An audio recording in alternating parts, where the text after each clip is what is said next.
Hello learners, welcome to my channel enlighten knowledge. आज हम discuss करने जा रहे हैं मल्टीप्लायर का नेक्स्ट टॉपिक। वो है आपका कि और क्या क्या सी कॉन्सेप्ट हो सकते हैं मल्टीप्लायर के। डिफरेंट इकोनॉमिस्ट ने आगे चल के जो थ्योरीज को बनाया है उसके बारे में डिस्कस करेंगे। और साथ ही में जो आपका इंपॉर्टेंट टॉपिक है that is working of multiplier in under developed countries, कि मल्टीप्लायर हमारे अंडर डेवलप्ड कंट्रीज़ में काम कैसे करता है, कि कितनी एक्सटेंट तक ये यूज़ होता है। तो इस दोनों चीज़ों को डिस्कस किया जाएगा। तो वीडियो शुरू करने से पहले आपको बता देती हूँ, आप मेरा टेलीग्राम चैनल ज्वाइन कर सकते हैं, वेबसाइट पे भी विजिट कर सकते हैं। दोनों पे आपको इन वीडियोस की पीडीएफ फाइल मिल जाएगी। साथ ही में फेसबुक पेज को भी लाइक कर दीजिएगा, लिंक आपको डिस्क्रिप्शन बॉक्स में मिल जाएगा। हमारा जो फर्स्ट टॉपिक है वो है कि सम अदर मल्टीप्लायर कंसेप्ट्स, क्या क्या और कंसेप्ट्स हो सकते हैं मल्टीप्लायर के। क्योंकि हमने जो चैप्टर में डिस्कस किया है वो मेनली हमने कीन्स का इन्वेस्टमेंट मल्टीप्लायर के बारे में डिस्कशन की है। तो इकोनॉमिस्ट ने डेवलप की है और भी अदर कंसेप्ट मल्टीप्लायर के। उनमें से कुछ है आपका, फर्स्ट है एम्प्लॉयमेंट मल्टीप्लायर। जब हमने चैप्टर की शुरुआत ही की थी तो वहीं पर ही हमने डिस्कस किया था कि सबसे पहले जो मल्टीप्लायर का कंसेप्ट है वो दिया किसने था, और इसका अलग से एक नेम दिया गया था जिसका नाम था एम्प्लॉयमेंट मल्टीप्लायर। और ये दिया किसने था? RF खान ने। उन्होंने इस कंसेप्ट को पुट डाउन किया था और उसका नाम लिखा था एम्प्लॉयमेंट मल्टीप्लायर। तो यहाँ पे आप लोग डिस्कस कर सकते हो कि मल्टीप्लायर क्या मतलब होता है। इंक्रीज होते जाना, बहुत सारा टाइम्स इंक्रीज होना। और एम्प्लॉयमेंट मल्टीप्लायर क्या हो गया कि एम्प्लॉयमेंट का इंक्रीज होते जाना टाइम टू टाइम पीरियड्स में। तो ये कंसेप्ट सबसे पहले आया था 1931 में। इन्वेस्टमेंट मल्टीप्लायर से भी पहले ये वाला कंसेप्ट आया था। तभी हम कहते हैं कि मल्टीप्लायर का कंसेप्ट आपका RF खान ने लेके आए थे, जिन्होंने नाम दिया था एम्प्लॉयमेंट मल्टीप्लायर का। This concept is related to increase in employment. तो ये कंसेप्ट आपका किससे रिलेट करता है? एम्प्लॉयमेंट के लेवल के बढ़ने से। तो according to Kahn, increase in investment will cause increase in the employment not only in those industries, very industries wherein such industries has been made, but in other industries also। अब कहान का क्या कहना था कि इन्वेस्टमेंट बढ़ने से employment बढ़ती है, ना कि जस्ट थोड़ी ही इंडस्ट्रीज़ में जहाँ पे हमने इन्वेस्टमेंट को बढ़ाया होगा, ठीक है ना। लेकिन उन सभी इंडस्ट्रीज़ में भी एम्प्लॉयमेंट बढ़ेगी जहाँ पे हमने इन्वेस्टमेंट की ही नहीं थी। तो इसका जो असर है वो पूरी इकोनॉमी पे पड़ेगा। तो एम्प्लॉयमेंट इंक्रीज़ होती है दो वेज में। सबसे पहला है प्राइमरी एम्प्लॉयमेंट। प्राइमरी का हम मेन मकसद क्या देखते हैं? जो मेनली कहाँ से शुरुआत की है, हमने ये बताया ना, कुछ इंडस्ट्रीज़ में हमने इन्वेस्टमेंट की है तो वो हमारी क्या हो जाएगी? प्राइमरी एम्प्लॉयमेंट वाली। और उसके साथ में दूसरी इंडस्ट्रीज़ को भी फ़ायदा होना शुरू हो गया, वहाँ पर भी एम्प्लॉयमेंट बढ़नी शुरू हो जाएगी, तो उसका नाम क्या देंगे? Secondary employment. तो इस वजह से ही हमने इसको दो भागों में बांट दिया है। तो इसमें हम लोग ये देखेंगे कि जब इन्वेस्टमेंट की जाती है इन इंडस्ट्रीज़ में, ठीक है, जो इन्वेस्टमेंट आपने मेनली कुछ इंडस्ट्रीज़ में की, वहाँ पे आउटपुट बढ़ा, एम्प्लॉयमेंट बढ़ी, तो उसको हम लोग नाम क्या देते हैं? प्राइमरी एम्प्लॉयमेंट का, मेनली जहाँ पे आप लोगों ने इन्वेस्टमेंट की है। As a result of it secondary employment also increases. Primary के साथ साथ में उसका रिजल्ट कहाँ देखने को मिलता है? बाकी सारी इंडस्ट्रीज़ पे भी, जिस वजह से वहाँ पर भी एम्प्लॉयमेंट क्या है? बढ़ना शुरू हो जाती है। द सेकेंडरी एम्प्लॉयमेंट आया कहाँ से है? आपकी प्राइमरी एम्प्लॉयमेंट से। इसी वजह से प्राइमरी एम्प्लॉयमेंट ऐसे इंडस्ट्रीज जहाँ पे इन्वेस्टमेंट की गई है। सेकेंडरी एम्प्लॉयमेंट मतलब इन्वेस्टमेंट वहाँ पे नहीं की गई लेकिन उसका असर आपको वहाँ पे देखने को मिल रहा है। नेक्स्ट, द एम्प्लॉयमेंट मल्टीप्लायर को निकालते कैसे हैं? It is the ratio of increase in total employment to the increase in primary और द ओरिजिनल एम्प्लॉयमेंट। रेशियो लेते हैं, टोटल एम्प्लॉयमेंट कितनी है और साथ ही में किसकी रेशियो, कि हमने प्राइमरी एम्प्लॉयमेंट कितनी हुई है। इसको एक्सप्रेस कैसे करते हैं? कौन सा फॉर्मूला है? इसको राजे K1 ऐसे लिखा जाता है, ठीक है, नीचे की तरफ, और इसको N2 डिवाइडेड बाय N1, ये चीज़ है। K1 यहाँ पे क्या है आपका? Employment multiplier. N2 है टोटल एम्प्लॉयमेंट क्या है, और N1 है आपकी प्राइमरी एम्प्लॉयमेंट कितनी थी। टोटल कितनी बढ़ के आई लेकिन आपने प्राइमरी कितनी की थी। इसको एग्जाम्पल से समझ लेते हैं। सपोज करो by spending an amount of ₹10 crore on setting up a factory. आपने 10 करोड़ की स्पेंडिंग की एक फैक्ट्री को लगाने के लिए। उसमें आपने एम्प्लॉयमेंट कितने की दी? 2 लाख लोगों को। अब ये देखो 2 लाख क्या हो गया आपकी प्राइमरी एम्प्लॉयमेंट, जहाँ पे एक फैक्ट्री लगाई, इन्वेस्टमेंट करी, उस इंडस्ट्रीज पे 2 लाख लोगों को एम्प्लॉय कर लिया। अब 2 लाख लोगों को एम्प्लॉय कर लिया और receipt of the income these 2 lakh worker will make demand for the consumer good. अब 2 लाख को जिनको हमने एम्प्लॉय किया उसको हम लोग तनख्वाह देंगे, इनकम देंगे, उस इनकम से वो क्या करेंगे, वो डिमांड करेंगे अपनी ज़रूरत की चीज़ों की, कंज्यूमर गुड्स की।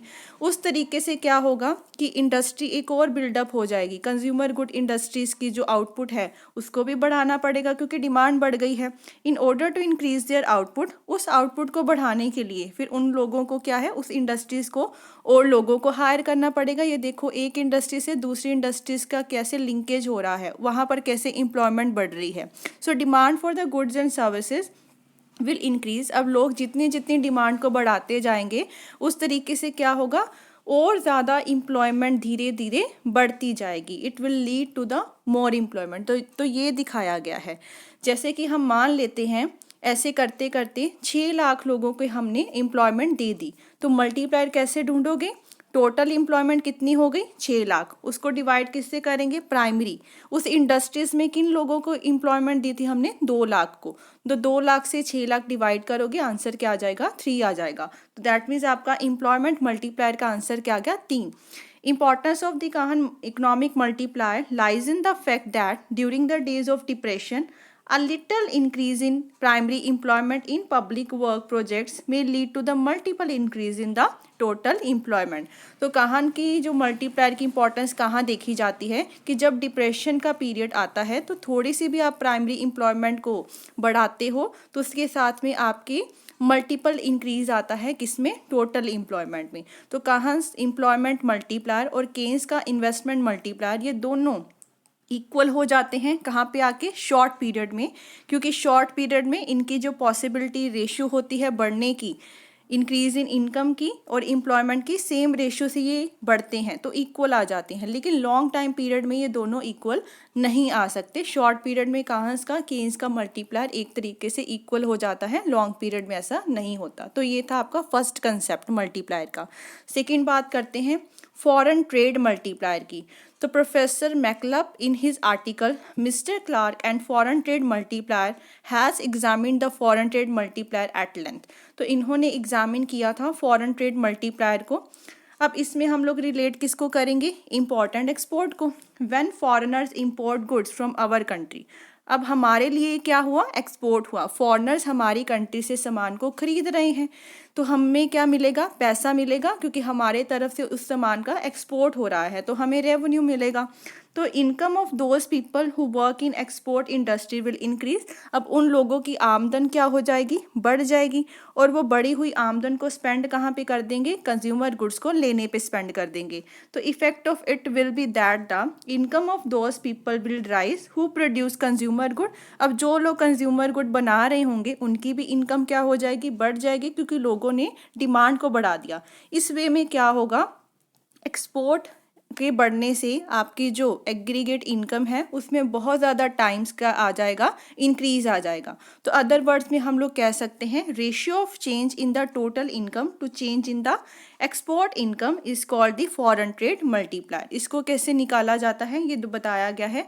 KT आपका क्या हो जाएगा, फॉरेन ट्रेड मल्टीप्लायर। इसको निकालने का फॉर्मूला है delta Y upon delta E. तो इस तरीके से हम लोग निकाल सकते हैं। यहाँ पर डेल्टा वाई क्या है, नेशनल इनकम में कितना चेंज आया जब मेरे एक्सपोर्ट में कुछ चेंजेस आए हैं। तो इस तरीके से दिखाया जा सकता है। डेल्टा ई आपका क्या है, changes in the export. Just as investment multiplier depends on MPC, जैसे कि हमने देखा है कि इन्वेस्टमेंट मल्टीप्लायर किस पे डिपेंड करता है, मार्जिनल प्रोपेंसिटी टू कंज्यूम पे। सिमिलरली जो फॉरेन ट्रेड मल्टीप्लायर है वो किस पे डिपेंड करता है, सेविंग्स पे और मार्जिनल प्रोपेंसिटी टू इम्पोर्ट पे। इन दोनों चीज़ों पे ये चीज़ डिपेंड करती है। हायर दिस प्रोपेंसिटी, जितनी सेविंग्स जितनी इंपोर्ट ज़्यादा होगी उतना क्या हो जाएगा, फॉरेन ट्रेड मल्टीप्लायर कम होगा, क्योंकि हमने लीकेजेस में पढ़ा है कि जितना हम इंपोर्ट करेंगे, रजे इंपोर्ट का मतलब बाहर भेजेंगे, ठीक है ना, सॉरी बाहर से लेके आएंगे चीज़ों को तो पैसा उनको देना पड़ेगा। तो इसका मतलब हमने जो पैसा इन्वेस्टमेंट पे लगाना था, आगे कंजप्शन करनी थी कंज्यूमर गुड की, वो नहीं कर पाएंगे। जिसका मतलब ये है कि जितना सेविंग ज़्यादा होगी, इंपोर्ट ज़्यादा होगा, उतना ही फॉरेन ट्रेड मल्टीप्लायर कम होगा। और जैसे ही इनकी प्रोपेंसिटी कम होगी, उतना फॉरेन ट्रेड मल्टीप्लायर क्या होगा, ज़्यादा होगा। इसको निकालने का फॉर्मूला क्या है यहाँ पे, KT is equal to 1/IS। Clear है। KT आपका क्या है, फॉरेन ट्रेड मल्टीप्लायर। IS में हमने दोनों लिया है, marginal propensity to save and also import. तो अगर IS हमारा क्या दे रखा है 1/2, तो KT क्या आ जाएगा, मतलब फॉरेन ट्रेड मल्टीप्लायर क्या आ जाएगा 1/1/2, that will be equal to 2। इसका मतलब ये है that if income from export increase by 5 crore, हमने एक्सपोर्ट किया, उससे इनकम कितनी बढ़ गई, 5 करोड़। तो टोटल इंक्रीज हमारी इनकम में कितना आएगा, एक्सपोर्ट बढ़े हैं 5 करोड़ की, तो उससे इनकम में कितना इंक्रीज आएगा, मल्टीप्लायर क्या है 2 निकला, तो 5 × 2 कर दो, that will be equal to 10 crore. Because foreign trade multiplier क्या है, इसमें 2 है। तो सेवरल फैक्टर्स अकाउंट करते हैं, इसकी लीकेजेस भी देखो, अगर बहुत सारी लीकेजेस इसमें आना शुरू हो गई तो फॉरेन ट्रेड मल्टीप्लायर की वैल्यू कम होना शुरू हो जाएगी। तो लीकेजेस क्या क्या आ सकती हैं कि लोग अपनी कंजप्शन को ही कम कर दें, मतलब वो ज़्यादा सेविंग करना स्टार्ट कर दें, तो ये बड़ी लीकेज है। ठीक है। और या फिर हम लोग कह सकते हैं इंपोर्ट को बढ़ा दें, ठीक है, बाहर से सामान ज़्यादा लेना शुरू कर दे, या प्राइजेस का बढ़ जाना, ये भी एक तरीके की लीकेज है जो हमने डिस्कस की थी। तो on account of these leakages foreign trade multiplier fail हो जाता है और इंक्रीज नहीं कर पाता जितना हम चाहते हैं। तो ये 2 कंसेप्ट है आपके इंपॉर्टेंट मल्टीप्लायर के। नेक्स्ट टॉपिक डिस्कस करते हैं working of multiplier in under developed countries. आप खुद ही सोचो कि हमारे जैसे देश है, जैसे अंडर डेवलप्ड कंट्रीज़ हैं, वहाँ पर मल्टीप्लायर कितने एक्सटेंट तक काम कर सकता है, या तो करता ही नहीं है। क्योंकि यहाँ पर क्या है, गरीबी बहुत है, पॉवर्टी बहुत है, लोग अपना अभी तक बेसिक अमेनिटीज़ ही पूरा नहीं कर पाए। तो हम लोग कहाँ तक जाएंगे कि इतनी ज़्यादा हमारी इनकम में इंक्रीज़ आना शुरू कर दे। भले हमारे यहाँ पे MPC क्या है, मार्जिनल प्रोपेंसिटी टू कंजप्शन क्या है, ज़्यादा है, क्योंकि लोग अपनी सारी की सारी आमदन कहाँ पे लगा देते हैं, कंजप्शन में, और ज़्यादा सेविंग करते नहीं हैं।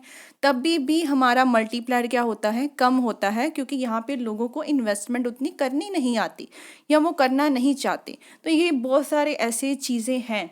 तो multiplier does not work in the same manner in under developed countries as the developed countries.